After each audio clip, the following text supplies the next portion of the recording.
A young man wakes up at the bottom of a stone well. A middle-aged man sits opposite him. The guy examines himself and finds a deep abrasion on his head. At this time, the man confesses, he thought that the guy was dead. Then he wonders what he did to get here. The young man looks around. There are wet stone walls around. High above his head through a round hole one can see the sky. Confused, he asks the man where they are. The other party calmly reports that they are locked in a dungeon and this place is Doringham Castle. It turns out that the guy does not know why he was sentenced. Trying to find out more information, the guy asks how he got here. The man grins and mysteriously answers, there is only one way to get here. Then the guy asks if the neighbor saw how he got here. Unfortunately, he did not notice his appearance, because at that moment he was sleeping. In turn, the prisoner asks if the guy is from Doringham and receives a positive answer. The man is surprised to notice that he has never met him before. He's seen strangers at the blacksmith several times, and the guy looks like a newcomer to town. The man ironically notes that it is as if the guy has been brought into the dungeon by the devil himself through the air. But even so, he is happy with such company. He holds out his hand and says his name, William Favishan. The dumbfounded guy is in no hurry to shake hands and wants to first understand what all these mysterious phrases mean. A dungeon, a castle, a sentence. The man is surprised, because the young man confirmed that he is from Doringham, which means he must know what awaits him next. He leans back against the wall and pauses. The guy looks around again and notices parts of a broken fence on the ground. He piles up the pieces and exclaims happily. He recognized it. Previously, he wanted to surprise his wife before she arrived on Sunday. It was a beautiful sunny day. He took the car to go to the city center and drove around 3 stores before he found something worthwhile. He returned home and began putting up a fence in the garden. He put his foot on the parapet,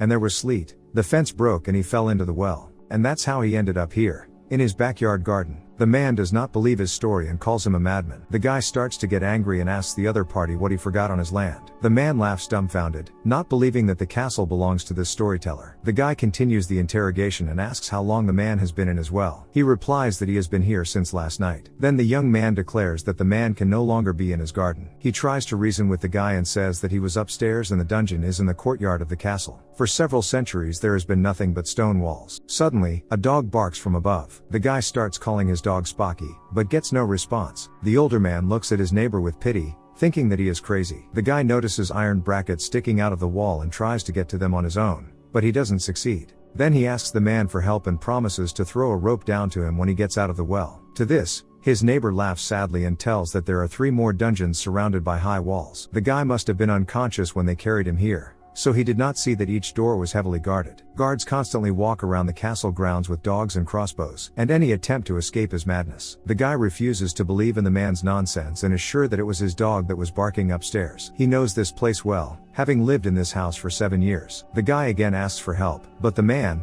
in turn, is sure that the young man has lost his mind. The man assures the guy that he will not be able to get out, and he himself does not want to do anything, because he is hungry and feels that his end is near. Then the guy decides to cheat and promises food if he helps, but the older man again refuses. He continues to persuade his neighbor and says that there is nothing upstairs but a small village. His wife won't be back until next Sunday, and until then no one will find them. They need to try to get out on their own. All the man needs to do is push the guy's foot so that he gets to the iron braces. The man becomes furious and says that he is already trying to help the guy survive. Earlier, his former cellmate escaped, but was caught by the guards, who then pulled out his tongue with forceps and gouged out his eyes. The guy asks the man to stop talking nonsense, but at that moment, upstairs a wild female scream is heard. The man begins to pray, and the guy looks up in bewilderment and tries to understand what happened. He decides that this is some kind of setup and someone's cruel joke. He tries to get through to the man, who angrily grabs him by the throat and tells him to leave him alone. Then he starts praying again. At this moment, a thunderstorm begins and dark clouds cover the sky. The guy decides to act immediately and climbs onto a small stone ledge that crumbles under his feet. After he manages to grab onto the protruding iron pin, he begins to climb up with great difficulty. The neighbor begs him not to do this, as the dogs will be set on him before he gets to the top of the wall. However, the guy continues to climb up and finally crawls out, after which he collapses exhausted to the ground. People in white coats run up to him. One of them grabs the guy by the shoulders and asks where he was. Afterwards,